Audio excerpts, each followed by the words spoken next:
Xin chào mọi người, hôm nay shop cơ khí.vn sẽ giới thiệu mọi người một dòng máy khoan chuyên dụng, khoan bê tông. Dòng máy khoan hai chức năng là khoan bê tông và đục bê tông.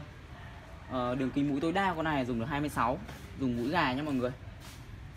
Mình sẽ kiểm tra qua thương hiệu rồi mã máy. Cái mã đó thương hiệu Classic này, công suất của nó là 1010W. Rồi là mã của máy là 5426. Điện áp đầu vào là 220V 50Hz, rồi là công suất, tốc độ không tải của nó là 880 vòng trên phút nha anh em nhé. Rồi là đường kính mũi tối đa này. Đó, đây là cái tem của nhà nhập khẩu. Máy đấy. Thì mình sẽ cân luôn, tại vì những cái dòng máy mà khoan hoặc đục bê tông ấy, thì khách hàng đôi khi rất quan tâm đến trọng lượng của nó để khi làm việc nữa. Con này cả hộp cả phụ kiện của nó là rơi vào tầm 6 cân 8. Đó, 6 cân 8 này. Đấy là cả hộp cả phụ kiện nha mọi người. Mình sẽ mở hộp rồi là kiểm tra qua con máy cũng như là test thử khoan và đục cho mọi người xem luôn.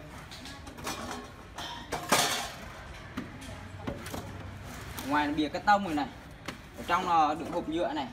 Dòng chuyên dụng thì thường sẽ không có mũi nha mọi người.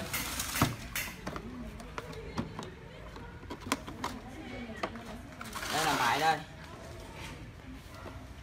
Con này là mới có thêm hộp nhớt đây. Trước thì mình không thấy hộp nhớt, nhưng đợt này về là có thêm hộp nhớt. Có thêm hộp nhớt nha mọi người.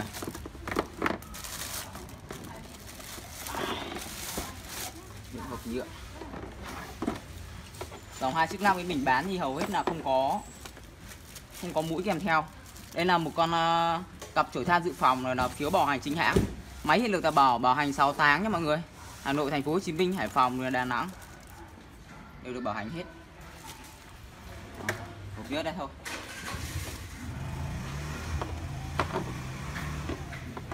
Đây là thân máy kiểm tra qua đây. Tem của máy ghi rất là đủ thông số, rồi là mã của từng máy một. Series ấy, nâu á. Đó là chi tiết. Thân của máy thì hầu hết bằng kim loại. Đây, thân của máy hầu hết kim loại, chỉ có tay cầm này, nút khóa, công tắc, và cái chỗ đây là bằng nhựa cao cấp thôi. Đây là tay cầm phụ thì có thể xoay được 360 độ. Tùy chỉnh theo cái mức mà mình sử dụng nó hợp lý như thế nào thì mình sử dụng như thế. Nó sẽ có cái dây này.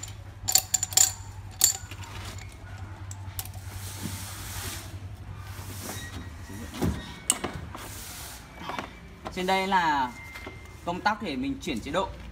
Đây là chế độ mà mình khoan bê tông này mọi người. Thì để sử dụng mình chuyển thì mình cần ấn cái nút cò này vào là được thôi nhá. Đó, mình chỉ ấn nút cò này là ok này. Đây là chuyển sang chế độ đục này mọi người. Nhớ ấn nút cò này là được nhé mọi người. Đó, đầu vào đây. Đây tầm loại này. Rồi bây giờ mình sẽ lắp thử luôn một cái mũi khoan nào.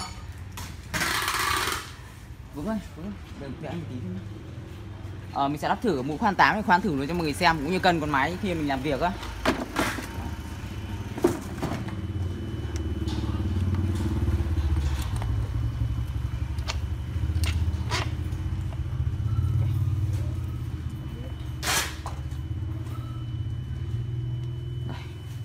Máy của nó cho máy không là 5 cân.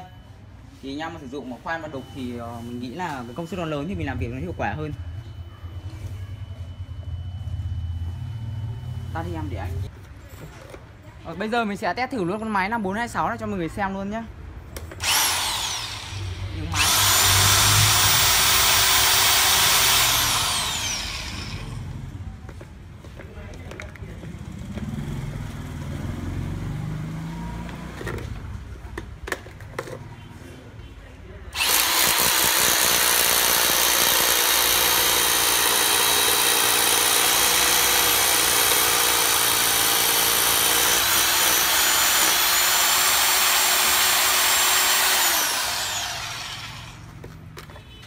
Đây mình khoan thử mũi, mình khoan thử mũi thứ hai luôn này.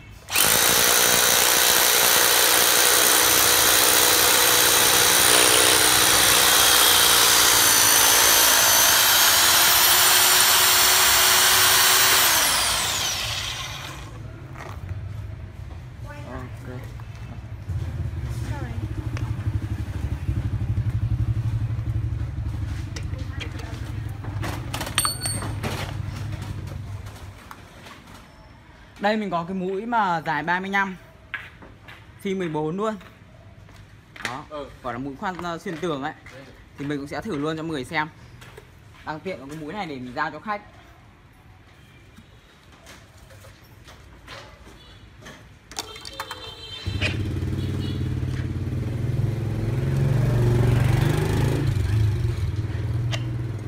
Và bây giờ mình khoan luôn cái mũi 14, khoan mũi xuyên tường nha mọi người.